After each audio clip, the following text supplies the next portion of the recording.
Hi, my name is Lynn Pettit, and today I'm going to be talking about giving clear instructions and material management. For my artifact, I chose to make a lotus flower bomb out of copy paper.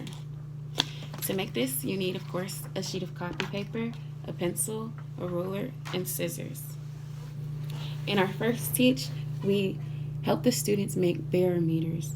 To make that, they needed jars, balloons, a straw, and a rubber band, as well as scissors. When we got there, we realized that the prep work was a bit more distracting than it was instructional, and we ended up having to cut the balloons ourselves as well as the straws. Going into the teach, we felt that because the lesson was so simple, that we didn't need to cut the straws, that the students should do that themselves so that we can give them more to do. But once we got there, like I said, we realized that that was not the best decision. That helped me realize that sometimes teachers do extra prep work because it's more so about the learning and the instruction than it is about just having fun. And some things as simple as cutting can throw your students off and make you lose focus more than you need to in the classroom. And I was really surprised to see that. I didn't know it would have such a big effect on our lesson, but that was really interesting to learn, and I'm glad that we got to experience that because the lesson was so simple you never would have thought that cutting would have caused a problem. And so to make the lotus flower bomb, you have to have your paper into a complete perfect square. If not, it will not work. Even though the materials that are required to make the lotus flower bomb are less than the materials required for the barometer, I feel like it's a good representation because they were both simple, but as a teacher, if I was to make lotus flower bombs, I would definitely make sure that I give my students perfect squares because it's already enough to try to instruct them through making it. That is the most important part. And that's easier to focus on when the prep work is done, even if it is simple. Next, I'm going to talk about giving clear instructions and following up to make sure that the students understand. In my first teach, I really feel like I struggled with making sure that the students, once we got into the groups, I feel like I struggled with making sure the students really understood what was going on. And I think, again, it takes part in having the confusion about cutting the balloons. And also the balloon broke because the jar was a bit bigger than we expected. And that's another thing about that I've learned during the teach, that even if you're making a slight adjustment, sometimes you shouldn't. You should just go ahead and get what you need because it's easier to get through your lesson. And, less error for margin for error. But yes, so that's why I chose to make the lotus flower bomb to represent that. I'm going to talk about giving clear instructions. Although making a lotus flower bomb is just folding a piece of paper, you have to make sure that the students understand that folding it like this is not good enough.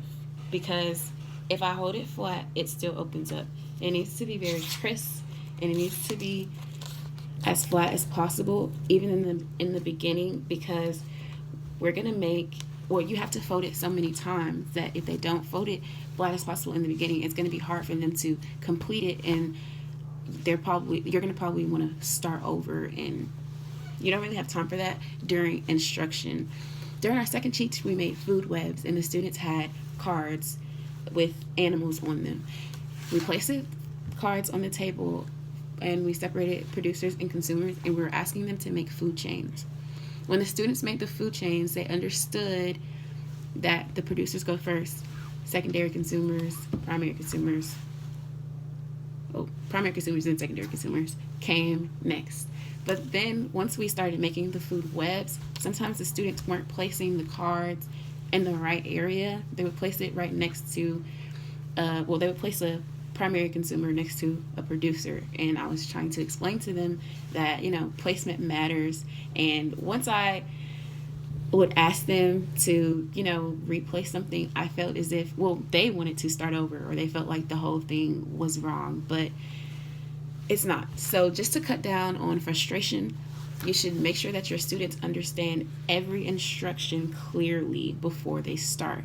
Meaning, if I would have made sure that they knew where to place the cards before they made their whole food web, they probably would have been less stressed and they wouldn't have wanted to start over.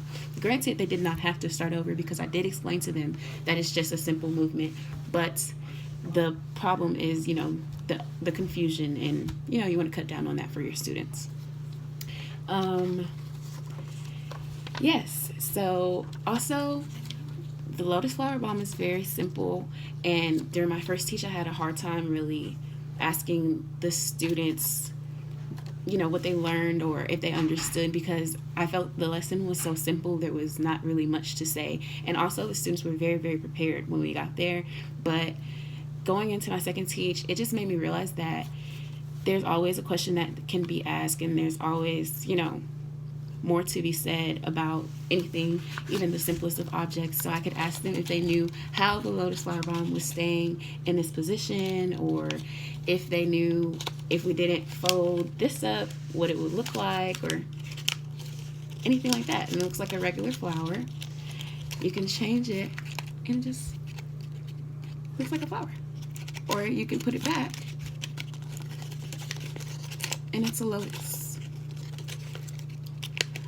And so I think that, I learned that just being comfortable and just being more direct with your students and really trying to understand what they understand is easier than trying to have a set standard of questions. I learned that you have to just go with the flow during your lesson, and even if it is simple, you have to find a way to communicate with the students, and you have to find a way to make sure they understand what you're trying to teach them. And yes, I feel like the flower itself represents growth, which is another reason why I want to make the Lotus Flower Bomb. And I really also, it has a pad under it, and I feel like that just represents how the class really supported me, because I wasn't very confident after my first teach or before my first teach, but after hearing about the class and hearing the class's feedback and how they did and what they liked and what they didn't like, my second teach was way more fun and way more natural, and I really enjoyed it. And yes, bye.